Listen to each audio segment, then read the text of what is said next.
ममता बनर्जी और उनसे पहले की सरकारों की वजह से आज बंगाल की हालत ऐसी हो चुकी है कि जो राज्य कभी भारत का सबसे विकसित और सांस्कृतिक केंद्र माना जाता था, वही अब बेरोजगारी, भ्रष्टाचार और राजनीतिक हिंसा की खबरों के लिए जाना जाता है। एक समय था जब कोलकाता को देखकर दूसरे देश प्रेरणा लेते थे। टैगोर, विवेकानंद, नेताजी और सत्यजीत रे जैसे महान नाम बंगाल की पहचान थे। लेकिन आज बंगाल का नाम आते ही लोगों को घोटाले, बेरोजगारी और कानून व्यवस्था की समस्याएं याद आती हैं। कभी यह राज्य उद्योग, शिक्षा और संस्कृति में पूरे भारत का नेतृत्व करता था। देश की पहली अंडरग्राउंड मेट्रो, बड़े उद्योग और बेहतरीन शिक्षा संस्थान यहीं बने। लेकिन धीरे धीरे राजनीति, हड़तालों और खराब नीतियों ने बंगाल की अर्थव्यवस्था को कमजोर कर दिया। कई बड़ी कंपनियां राज्य छोड़कर चली गईं और लाखों युवाओं का भविष्य प्रभावित हुआ।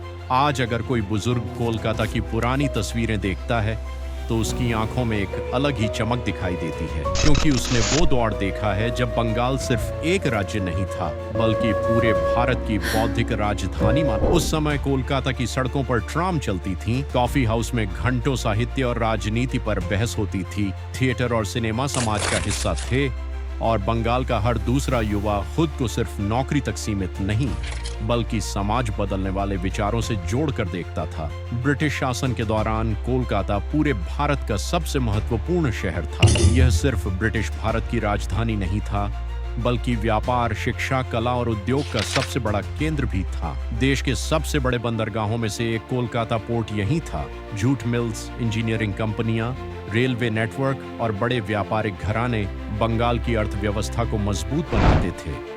उस समय कहा जाता था कि अगर भारत का भविष्य देखना है तो कोलकाता को देखो। रविंद्रनाथ टैगोर ने साहित्य को नई ऊंचाई दी। स्वामी विवेकानंद ने भारत को आत्मविश्वास दिया। नेताजी सुभाष चंद्र बोस ने आजादी की लड़ाई को नई दिशा दी। सत्यजीत रे ने भारतीय सिनेमा को दुनिया में सम्मान दिलाया। बंगाल सिर्फ संस्कृति नहीं बना रहा था, बल्कि भारत की सोच गढ़ रहा था। लेकिन फिर धीरे धीरे हालात बदलने लगे। 1947 में देश का विभाजन हुआ। बंगाल दो हिस्सों में बंट गया। पूर्वी बंगाल पाकिस्तान में चला गया, जो बाद में बांग्लादेश बना। लाखों शरणार्थी पश्चिम बंगाल आए। अचानक जनसंख्या बढ़ गई, संसाधनों पर दबाव बढ़ा और राज्य की अर्थव्यवस्था पर भारी असर पड़ा।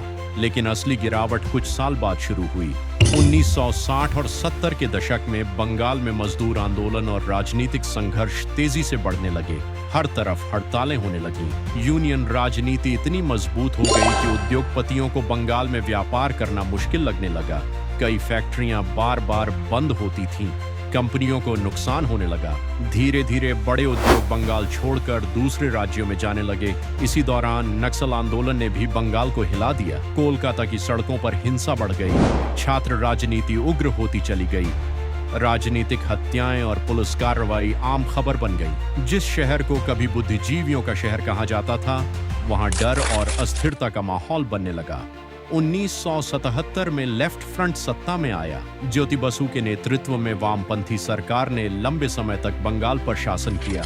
शुरुआत में लोगों को उम्मीद थी कि अब गरीबों और किसानों की जिंदगी बेहतर होगी। लेफ्ट सरकार ने जमीन सुधार की, पंचायत व्यवस्था मजबूत की और गांवों में अपनी पकड़ बनाई। लेकिन समय के साथ दूसरी समस्याएं भी सामने आने लगीं। आलोचकों का कहना था कि लेफ्ट सरकार ने उद्योगों से ज्यादा राजनीतिक कैडर मजबूत करने पर ध्यान दिया। हर क्षेत्र में राजनीति का दखल बढ़ता गया। कॉलेजों से लेकर सरकारी दफ्तरों तक पार्टी संस्कृति हावी होती चली गई। उद्योगपति बंगाल आने से बचने लगे। देश के बाकी हिस्से आगे बढ़ रहे थे, लेकिन बंगाल धीरे धीरे पीछे छूटता जा रहा था। 1990 के बाद जब भारत में आर्थिक उदारीकरण आया, तब बेंगलुरु, हैदराबाद, पुणे और गुरुग्राम जैसे शहर तेजी से विकसित होने लगे। आईटी कंपनियां वहां जा रही थीं, नए उद्योग लग रहे थे, रोजगार बढ़ रहा था। लेकिन बंगाल उस रफ्तार से आगे नहीं बढ़ पाया। यहाँ की युवा पीढ़ी धीरे धीरे निराश होने लगी। फिर आया सिंगूर और नंदीग्राम का दौर। टाटा मोटर्स बंगाल में अपनी नैनो फैक्ट्री लगाना चाहती थी। लोगों को लगा कि इससे राज्य में उद्योग वापस आएंगे और रोजगार बढ़ेगा। लेकिन जमीन अधिग्रहण को लेकर विवाद शुरू हो गया। किसानों ने विरोध किया, आंदोलन हिंसक हो गया और यहीं से एक नेता पूरे बंगाल में तेजी से उभरने लगी, ममता बनर्जी। ममता बनर्जी ने खुद को आम लोगों और किसानों की आवाज के रूप में पेश किया। उन्होंने लेफ्ट सरकार पर किसानों की जमीन छीनने का आरोप लगाया। सफेद साड़ी और चप्पल पहनने वाली ममता की छवि एक जुझारू नेता की बन गई। सिंगूर और नंदीग्राम आंदोलन ने बंगाल की राजनीति बदल दी। 2011 में आखिरकार 34 साल पुरानी लेफ्ट सरकार सत्ता से बाहर हो गई। ममता बनर्जी मुख्यमंत्री बनी। उस समय बंगाल में एक अलग ही उम्मीद थी। लोगों को लगा कि अब राज्य फिर से विकास की राह पर लौटेगा। अब उद्योग आएंगे, रोजगार बढ़ेगा और बंगाल फिर से सोनार बांग्ला बनेगा। शुरुआत में ममता सरकार ने कई योजनाएं शुरू की। कन्याश्री, रूपश्री, स्वास्थ्य साथी और लक्ष्मी भंडार जैसी योजनाओं ने गरीब परिवारों और महिलाओं को राहत। ग्रामीण क्षेत्रों में उनकी लोकप्रियता तेजी से बढ़ी। कई लोगों का मानना था कि ममता बनर्जी ने गरीबों और महिलाओं को राजनीति के केंद्र में ला दिया, लेकिन धीरे धीरे सरकार पर सवाल उठने लगे। विपक्ष ने आरोप लगाया कि बंगाल में कटमणि का सिस्टम चल रहा है, यानी सरकारी योजनाओं और ठेकों में कमीशन लिया जा रहा है। स्थानीय स्तर पर पार्टी कार्यकर्ताओं का दबदबा बढ़ने लगा। कई जगहों पर लोगों ने आरोप लगाए कि बिना राजनीतिक संपर्क के काम कराना मुश्किल होता जा रहा है। फिर एक के बाद एक बड़े विवाद सामने आने लगे। शारदा चिट फंड स्कैम ने पूरे बंगाल को हिला दिया। लाखों लोगों ने अपनी जिंदगी की कमाई निवेश की थी, लेकिन कंपनी अचानक बंद हो गई और लोगों का पैसा डूब गया। जांच में कई राजनीतिक नाम सामने आए। विपक्ष ने सरकार पर गंभीर सवाल उठाए। इसके बाद शिक्षक भर्ती घोटाला सामने आया। आरोप लगा कि सरकारी नौकरियां पैसे लेकर दी गईं। ईडी की छापेमारी में करोड़ों रुपये बरामद हुए। मंत्री गिरफ्तार हुए। लाखों युवाओं के मन में गुस्सा बढ़ता गया, क्योंकि जिन छात्रों ने सालों मेहनत की थी, उन्हें लगा कि सिस्टम ईमानदार लोगों के खिलाफ खड़ा है।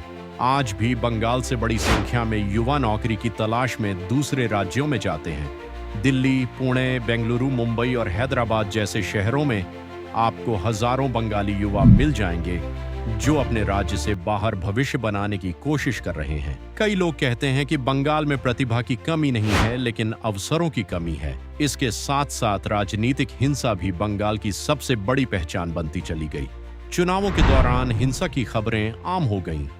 विपक्ष और सत्ताधारी दल लगातार एक दूसरे पर हमलों के आरोप लगाते रहे। भाजपा के उभार के बाद बंगाल की राजनीति और ज्यादा आक्रामक हो गई। राज्य में राजनीतिक ध्रुवीकरण तेजी से बढ़ा। फिर संदेशखाली जैसी घटनाओं ने पूरे देश का ध्यान बंगाल की तरफ खींचा। महिलाओं ने स्थानीय नेताओं पर गंभीर आरोप लगाए। विपक्ष ने सरकार पर प्रशासनिक विफलता का आरोप लगाया। लोगों के मन में सवाल उठने लगे कि क्या कानून व्यवस्था कमजोर हो चुकी है।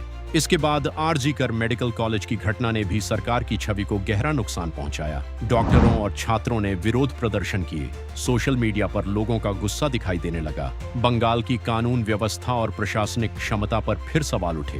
हालांकि ममता बनर्जी के समर्थकों की राय से अलग है। उनका कहना है कि विपक्ष और मीडिया सिर्फ नकारात्मक तस्वीर दिखाते हैं। उनके अनुसार ममता सरकार ने महिलाओं, गरीबों और ग्रामीण इलाकों के लिए कई बड़े काम किए हैं। उनका मानना है कि केंद्र और राज्य की राजनीतिक लड़ाई के कारण बंगाल लगातार विवादों में रहता है, लेकिन आलोचकों का कहना है कि असली समस्या कहीं ज्यादा गहरी है। उनका मानना है कि दशकों की राजनीति ने बंगाल की संस्थाओं को कमजोर कर दिया। उद्योगों का भरोसा टूट गया, युवाओं का आत्मविश्वास कम हो गया और राजनीति इतनी शक्तिशाली हो गई कि विकास पीछे छूटता चला गया। आज भी अगर आप कोलकाता की पुरानी गलियों में जाएं तो वहां इतिहास जिंदा दिखाई देता है। पुरानी इमारतें, tram, college street, coffee house और दुर्गा पूजा आज भी बंगाल की सांस्कृतिक ताकत का एहसास कराते हैं। आज भी बंगाली साहित्य, संगीत और सिनेमा की अपनी अलग पहचान है। आज भी इस राज्य में प्रतिभा की कोई कमी नहीं है। लेकिन सवाल वही है, क्या बंगाल फिर से उठ पाएगा?